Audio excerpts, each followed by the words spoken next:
Assalamualaikum warahmatullahi wabarakatuh. Halo semuanya, selamat sore, salam sehat, dan salam sejahtera untuk kita semua.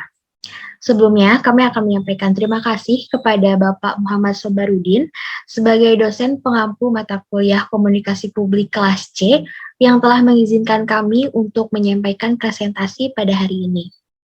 Dan juga terima kasih kepada teman-teman yang telah hadir pada perkuliahan kita hari ini. Perkenalkan, saya Inanti Dewi Habibah akan membuka presentasi kelompok 3 yang akan membawakan topik diskusi mengenai Foundation of Internal Communication and Interpersonal Communication. Nah, tentunya saya tidak akan presentasi sendiri.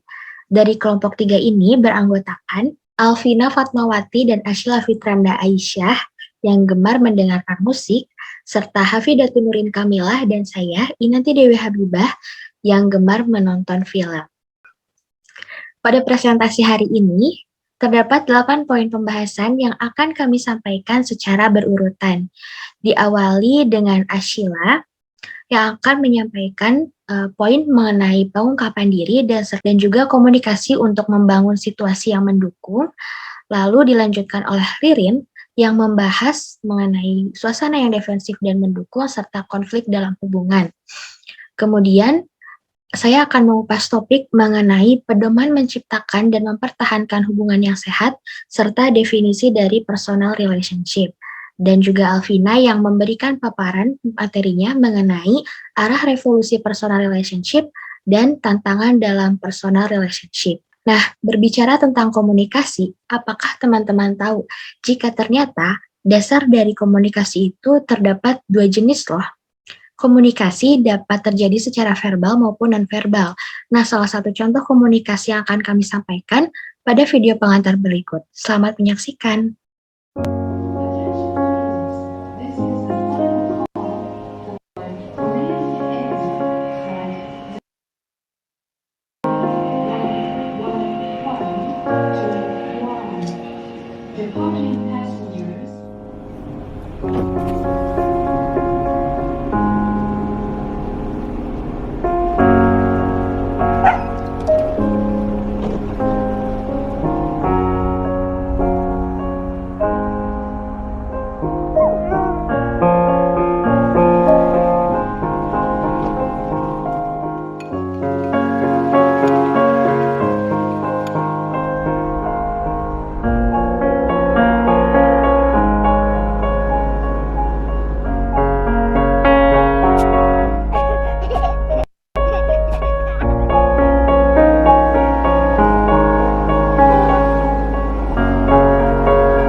Oke, bagaimana nih? Tentunya setelah menyaksikan video tadi, ada pesan yang dapat diambil. Dari setiap individunya pasti kita berbeda-beda ya memaknai video tadi. Nah, perbedaan tersebut alangkah lebih baiknya jika kita komunikasikan secara lebih lanjut agar dapat terungkap apa maksud dan tujuan yang ingin kita sampaikan melalui pengungkapan diri. Nah, pengungkapan diri ini lebih dalam akan kami bahas melalui materi pengungkapan diri yang akan disampaikan oleh Ashila. Silahkan. Baik, terima kasih Inan atas kesempatannya. Untuk pembahasan yang pertama yaitu pengungkapan diri.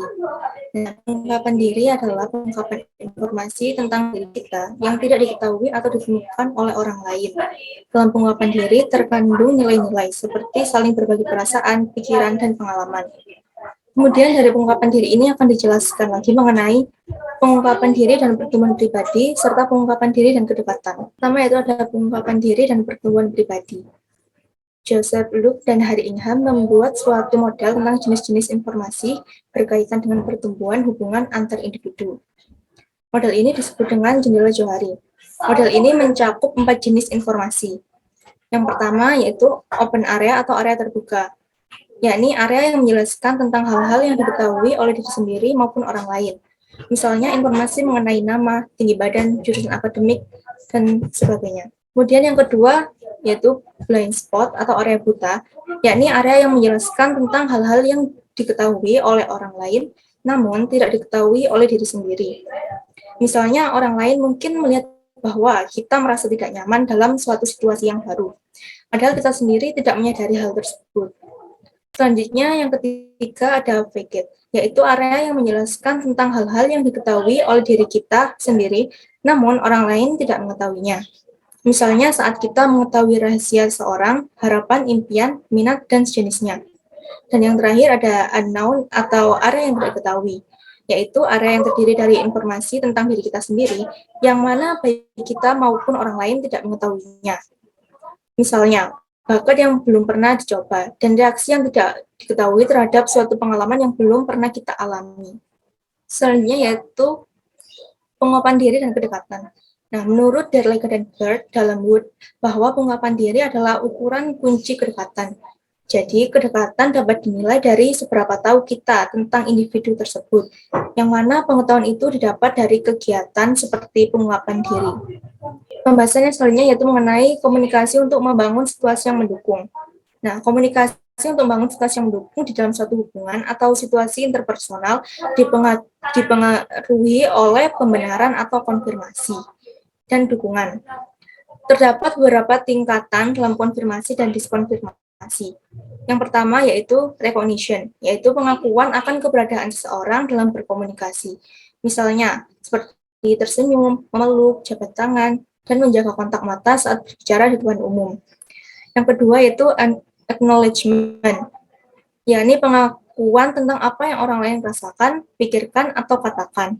Misalnya, menanggapi apa yang dikatakan oleh orang lain, kemudian menganggukkan kepala, atau menggunakan ekspresi wajah sebagai tanggapan dalam kegiatan berkomunikasi.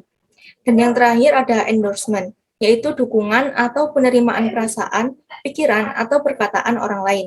Misalnya, seperti setuju terhadap pikiran dan perasaan orang lain, sehingga memungkinkan terbukanya jalur komunikasi di antara kedua belah pihak. Untuk pembahasan selanjutnya akan disampaikan oleh rekan saya. Terima kasih Sila atas waktunya. Saya mulai suasana yang defensif dan mendukung.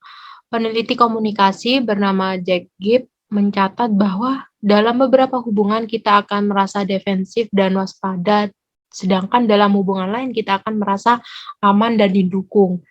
Di sini ada beberapa jenis komunikasi yang bakal saya bahas. Yang pertama ada evaluasi versus deskripsi. Kita cenderung defensif ketika orang lain sedang mengevaluasi kita. Contohnya ketika kita presentasi di depan dosen atau khalayak ramai, tentu saja kita merasa seperti sedang dievaluasi. Lalu bagaimana supaya kita tidak menimbulkan sikap defensif lawan bicara kita dengan menggunakan yang namanya komunikasi deskriptif. Komunikasi deskriptif merupakan komunikasi di saat kita menjelaskan atau mengungkapkan apa yang kita rasakan atau pikirkan tanpa memberikan penilaian atau tidak dengan cara menghakimi lawan bicara kita. Yang kedua ada kepastian versus profesionalisme. Bahasa yang dicirikan oleh kepastian memiliki sifat mutlak dan seringkali bersifat dogmatis. Hal ini menunjukkan bahwa hanya ada satu jawaban yang benar, sudut pandang yang valid, atau tindakan yang masuk akal. Salah satu bentuk komunikasi yang bercirikan kepastian adalah etnosentrisme. Solusi dari komunikasi ini adalah dengan profesionalisme, di mana kita dapat mengungkapkan keraguan tentang ide-ide kita sendiri dan keterbukaan terhadap sudut pandang orang lain. Kemudian yang ketiga ada strategi versus spontanitas. Sebagian besar dari kita merasa bahwa kita merasa waspada ketika kita berpikir orang lain sedang memanipulasi kita. Otomatis kita akan defensif dan berpikir akan pandangan orang lain seperti, waduh aku disuruh ngapain nih, atau ketika orang lain ingin meminta bantuan yang tidak dijelaskan sebelumnya, maka kita akan berpikir, orang ini akan meminta bantuan apa kepada kita gitu. Apakah itu sesuatu hal yang rumit atau sesuatu yang mudah bagi kita. Nah, alternatif dari masalah ini yaitu dengan komunikasi spontanitas. Komunikasi spontanitas mungkin dipikirkan, namun juga terbuka, jujur, dan tidak dibuat-buat. Yang keempat ada kontrol versus orientasi masalah. Mengontrol komunikasi cenderung memicu sikap defensif, akan lebih banyak upaya untuk mendominasi dan mengontrol ketika sedang dihadapi dengan suatu ketidakpuasan. Daripada memaksakan preferensi, komunikasi berorientasi masalah kooperatif berfokus pada menemukan jawaban yang memuaskan semua orang. Kemudian yang kelima ada netralitas versus empati. Orang cenderung menjadi defensif ketika orang lain bertindak dengan cara yang netral atau terpisah. Sangat mudah untuk memahami mengapa kita mungkin merasa tidak nyaman dengan orang-orang yang tampaknya tidak terlibat, terutama jika kita membicarakan masalah-masalah pribadi. Komunikasi netral menyiratkan kurangnya rasa hormat dan kepedulian terhadap orang lain. Berbeda dengan netralitas, empati yang diungkapkan menegaskan nilai orang lain dan kepedulian kita terhadap pikiran dan perasaan mereka. Kemudian yang terakhir ada superioritas versus kesetaraan. Merupakan hal yang normal untuk merasa waspada ketika berbicara dengan orang-orang yang bertindak seolah-olah mereka lebih baik dari kita. Alhasil, kita akan melindungi harga diri kita secara defensif dengan menutup orang-orang dan pesan-pesan yang meremehkan kita. Kita akan merasa lebih santai dan nyaman berkomunikasi dengan orang-orang yang memperlakukan kita secara setara. Benar bukan? Pada tingkatan hubungan, kesetaraan diungkapkan dengan mengkomunikasikan rasa hormat dan status yang setara di antara orang-orang. Ya, yang selanjutnya mengenai konflik hubungan. Konflik ada ketika orang-orang yang bergantung satu sama lain memiliki pandangan, minat, atau tujuan yang berbeda dan menganggap perbedaan mereka sebagai hal yang tidak sesuai. Dan hal ini merupakan hal yang normal dan tidak terhindarkan dari semua hubungan. Sudah tertera di layar 4 prinsip konflik. Yang pertama, konflik terbuka atau terselubung. Konflik terbuka adalah ketika orang ingin mengekspresikan perbedaan dengan cara yang lugas. Sedangkan konflik terselubung ada ketika lawan komunikasi kita menyangkal atau menyamarkan ketidaksetujuan atau kemarahan dan mengungkapkannya secara tidak langsung. Kemudian yang kedua, konflik dapat dikelola dengan baik atau buruk. Karena konflik adalah hal yang wajar dan tak terelakkan, kita perlu belajar menghadapinya dengan cara yang menguntungkan bagi kita dan hubungan kita. Kemudian yang ketiga ada mencerminkan dan mengekspresikan budaya dan sosial masyarakat. Maksud dari poin ini adalah bagaimana kita memandang konflik dan bagaimana kita bertindak selama konflik disebabkan oleh keanggotaan kita dalam budaya dan komunitas sosial tertentu. Kemudian yang keempat, ada konflik mungkin baik untuk individu dan hubungan. Meskipun banyak orang berpikir konflik itu negatif, tetapi konflik dapat juga menguntungkan kita dalam beberapa cara. Ketika dikelola secara konstruktif, konflik dapat membantu kita tumbuh sebagai individu dan memperkuat hubungan kita. Untuk materi selanjutnya, saya serahkan ke rekan saya. Baik, terima kasih. Selanjutnya saya akan menyampaikan mengenai pedoman dalam menciptakan dan mempertahankan hubungan yang sehat. Nah, memiliki hubungan yang sehat itu tentu tidaklah mudah. Diperlukan hubungan timbal balik untuk membuat suatu hubungan itu berjalan dengan baik. Saya akan menyampaikan beberapa hal penting yang dapat mempertahankan dan menciptakan hubungan yang sehat. Baik, yang pertama adalah membangun situasi, yang merupakan dasar utama dalam suatu hubungan dengan penggunaan komunikasi. Yang kedua adalah menerima dan memberikan dukungan lainnya. Dalam penerapannya, komunikasi tidak selalu mudah untuk dilakukan. Terkadang sulit untuk melakukannya, sehingga kuncinya adalah menunjukkan rasa hormat kepada orang lain, meskipun terkadang kita tidak setuju dengan pandangannya dalam beberapa hal. Yang ketiga adalah menerima dengan percaya diri. Seorang komunikator yang baik menghormati kebutuhan, preferensi, dan cara mereka sendiri, serta orang lain untuk menciptakan keterikatan hubungan. Yang keempat, yaitu menampilkan diri. Nah, bagaimana caranya? Berdasarkan hal ini, keterampilan komunikasi menjadi skill yang penting, terutama pada tahap awal hubungan. Penelitian menunjukkan bahwa pengungkapan diri yang tepat dapat meningkatkan kepercayaan dan perasaan pendekatan yang baik. Yang kelima, yaitu hormati setiap perbedaan dalam hubungan. Sama halnya dengan setiap manusia yang mempunyai ragam pemikiran yang berbeda, pun sama halnya saat berinteraksi secara interpersonal.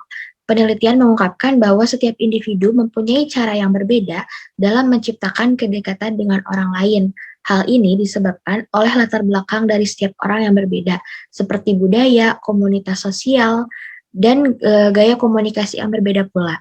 Yang selanjutnya adalah komunikasi dalam personal relationship. Nah, apa itu personal relationship? Personal relationship ini merupakan komunikasi unik yang terjalin antara individu yang tidak tergantikan dan dipengaruhi oleh aturan, dialektika relasional, dan konteks sekitarnya. Pengaruh-pengaruh tadi akan saya paparkan sebagai berikut. Yang pertama adalah keunikan. Nah, keunikan ini merupakan nilai dari suatu hubungan sosial yang terletak pada apa yang individu itu lakukan daripada yang lainnya. Kemudian yang kedua ada komitmen, di mana komitmen ini merupakan keputusan untuk tetap menjalin hubungan bersama meskipun terdapat masalah. Hubungan yang mempunyai komitmen akan selalu berorientasi pada masa depan. Next. Yang ketiga adalah pedoman dalam hubungan. Nah, setiap hubungan pasti mempunyai pedoman atau aturan yang memandu bagaimana kita berkomunikasi dan menafsirkan komunikasi satu sama lain. Nah, pedoman ini mendefinisikan harapan, hal yang tidak boleh dilakukan dan kapan, serta bagaimana melakukan berbagai hal. Kemudian yang selanjutnya adalah pengaruh lingkungan. Nah, tentunya dalam menjalin hubungan, pasti kita tidak tertinggal dari adanya pengaruh dari lingkungan, seperti lingkungan sosial, keluarga, dan masyarakat. Nah, dari berbagai lingkungan tersebut, pasti ada penerapan norma dan kebiasaan yang berbeda juga, yang secara tidak langsung membentuk aturan dalam menjalin keterkaitan antar hubungan komunikasi. Pengaruh yang selanjutnya adalah dialektika relasional. Apa itu dialektika relasional? Nah, ini merupakan sebuah pemikiran dalam teori komunikasi, di mana ditafsirkan sebagai simpul kontradiksi dalam hubungan pribadi atau interaksi berturut-turut antara kebaikan atau kecenderungan untuk menentang. Macam dialektika relasional ini ada 3 macam, teman-teman. Yang pertama, yang merupakan otonomi atau koneksi, yang seringkali timbul pada hubungan komunikasi terdekat. Terkadang terjadi gesekan secara terus-menerus dari impuls yang kontradiktif untuk otonomi dan koneksi. Yang kedua adalah kebaruan atau prediktabilitas. Ketegangan antara ingin rutinitas akrab dan menginginkan kebaruan mengacu pada konflik kenyamanan, stabilitas, dan kesenangan akan perubahan. Yang ketiga adalah keterbukaan atau ketertutupan. Nah, meskipun dalam sebuah hubungan, terkadang keterbukaan dan kejujuran merupakan hal yang benar-benar diidealkan, tetapi pada kenyataannya, keterbukaan ini secara penuh masih sulit untuk ditoleransi. Terkadang terdapat beberapa hal atau topik yang sulit untuk dibagikan kepada orang lain. Nah, beberapa privasi diperlukan dan orang lain juga perlu menghormati hal itu. Selanjutnya, akan disampaikan oleh rekan saya. Silakan, Alvina. Baik, terima kasih nanti atas kesempatannya. Di sini saya akan mencoba menjelaskan mengenai arah evolusi personal relationship. Nah, seperti yang kita tahu nih teman-teman, pasti di setiap hubungan itu berkembang dengan kecepatan dan caranya masing-masing. Namun ternyata pada kebanyakan hubungan, baik itu hubungan pertemanan atau persahabatan dengan hubungan romansa, itu memiliki beberapa kesamaan yang bisa dibahas. Nah, yang pertama, dalam hubungan persahabatan oleh Bill Rawlings itu dikembangkan menjadi 6 tahapan pola prototipikal. Tahap yang pertama sendiri dinamakan role limited interaction, di mana dimulai dengan tahap masing-masing pihak bertemu untuk yang pertama kalinya, baik secara formal maupun informal, dan juga secara langsung ataupun melalui media. Dan sesuai namanya, yaitu role limited, di mana peran kita dalam hubungan tersebut itu terbatas. Jadi masing-masing pihak biasanya masih cenderung sopan, masih cenderung malu-malu, mengikuti norma sosial, dan masih memperhatikan serta waspada akan apa yang akan diucapkannya nanti. Kemudian dilanjutkan dengan tahapan rukun, di mana masing-masing pihak mulai memeriksa satu sama lain apakah ada kesamaan dan kepentingan yang mereka miliki. Kesamaan tersebut bisa menjadi kesamaan hobi, kesamaan perspektif, maupun kesamaan-kesamaan lainnya, yang akan dilanjutkan dengan tahapan gerakan menuju persahabatan, di mana gerakan ini membutuhkan suatu batu loncatan yang telah disampaikan pada tahap sebelumnya, yaitu kesamaan. Nah, mengapa membutuhkan kesamaan sebagai batu loncatan? Kesamaan tersebut digunakan untuk menandakan masing-masing pihak itu saling berminat, dan disitulah akan terbentuknya suatu fondasi persahabatan. Kemudian tahap berikutnya adalah lahirnya persahabatan atau yang biasa disebut dengan nation friendship. Di sini, norma dan peran sosial itu mulai memudar dan masing-masing dari pihak akan mencari caranya sendiri untuk berhubungan satu sama lain. Masing-masing pihak juga mulai menganggap diri masing-masing sebagai teman atau sahabat dan bekerja di luar peran pribadi untuk berusaha menjadi lebih dekat satu sama lainnya. Tahapan yang selanjutnya ada tahapan hubungan yang stabil, di mana setelah adanya usaha untuk menjadi lebih dekat tadi, masing-masing pihak akan berasumsi bahwa pihak lainnya bisa dipercaya dan satu sama lain dapat berhubungan dengan kontinuitas agar hubungan mereka bisa lebih stabil. Dan tahapan yang terakhir yaitu memudarnya suatu hubungan persahabatan apabila salah satu pihak atau bahkan masing-masing pihak berhenti berkomitmen satu sama lain. Selanjutnya ada pola prototipikal pada hubungan romansa. Dalam hubungan romansa sendiri terdapat 3 tahapan, yaitu tahap eskalasi, navigasi, dan juga deterioration atau kemunduran hubungan. Nah, tahap yang pertama yaitu tahap eskalasi, di mana tahap ini secara progresif menggerakkan 2 orang menuju titik komitmen. Dan dalam tahap ini juga terbagi menjadi beberapa proses yang mana membantu kedua pihak untuk membentuk hubungan mereka. Proses yang pertama adalah proses kebebasan, di mana dalam proses ini masing-masing pihak belum memiliki interaksi. Dan kemudian dilanjutkan dengan proses komunikasi yang mengundang interaksi, di mana kedua pihak setelah bertemu akhirnya memutuskan untuk berkomunikasi dan berinteraksi, yang akhirnya menimbulkan suatu kepenasaran nih tentang pihak satu sama lain. Kemudian dilanjutkan dengan komunikasi eksplorasi, di mana masing-masing pihak mencoba untuk mengeksplor diri satu sama lain agar tahu adanya kemungkinan apakah hubungan ini bisa dilanjutkan atau tidak. Kemudian dilanjutkan lagi dengan proses di mana masing-masing pihak berusaha untuk mengintensifkan komunikasi mereka agar menjadi lebih intim. Dan terakhir akan adanya proses merevisi komunikasi apabila masing-masing pihak atau salah satu dari kedua pihak merasa bahwa hubungan ini tuh kurang gitu. Ada tahap navigasi, di mana tahap navigasi ini dirasa juga berhubungan dengan proses terakhir dari tahap eskalasi, yaitu proses merevisi komunikasi tadi. Jadi navigasi ini merupakan tahapan di mana proses komunikasi berkelanjutan untuk mempertahankan keintiman hubungan kedua pihak dari waktu ke waktu dan menghadapi perubahan dari diri sendiri, dari hubungan tersebut maupun dari faktor eksternal lainnya. Jadi kalau di analogi perteknikan ini tuh seperti perbaikan berskala dalam masalah itu tadi. Kemudian tahap terakhir ada tahap deterioration atau tahapan kemunduran hubungan atau kemerosotan hubungan, di mana proses ini, tahap ini maksudnya, itu juga memiliki beberapa proses. Yang proses pertama adalah proses intrasikis, yang dimana salah satu atau kedua pihak memikirkan atau merefleksikan masalah dan ketidakpuasan dari hubungan yang ada. Ini juga masih berhubungan dengan tahapan navigasi dan juga proses terakhir dari tahap eskalasi. Untuk selanjutnya ada tantangan dalam personal relationship yang terdiri dari 4 tantangan menurut kami. Tantangan pertama ada beradaptasi dengan ragam gaya komunikasi. Lalu tantangan kedua ada tantangan dalam menyikapi jarak. Tantangan ketiga ada tantangan untuk menciptakan hubungan romantis yang adil, dan tantangan terakhir yaitu melawan kekerasan dan pelecehan di antara pasangan. Dengan penjelasan dari saya tadi, selanjutnya akan saya serahkan kembali kepada moderator.